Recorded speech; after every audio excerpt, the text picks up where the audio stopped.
Dobra večer.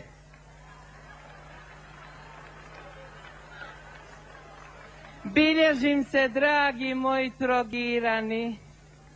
Šta ste se okupili, al se daju dionice iz Dubrovačke banke? Ili se možda dijeli ona povišica mirovinska? Evo oni trču, ali imaju nešto sitan korak. Takvi su jadna. Jutros, eto ja jadna šetam plažom i susretnem mog prijatelja Mehu. Nosi Meho kapu na glavi.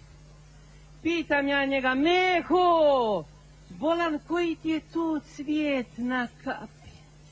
A kaže meni Meho: moja Vimenka, moj cvijet je ljiljan.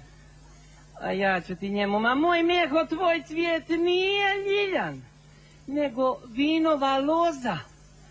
A znaš zašto? Kaže on: zašto? Zato jer je obrezana.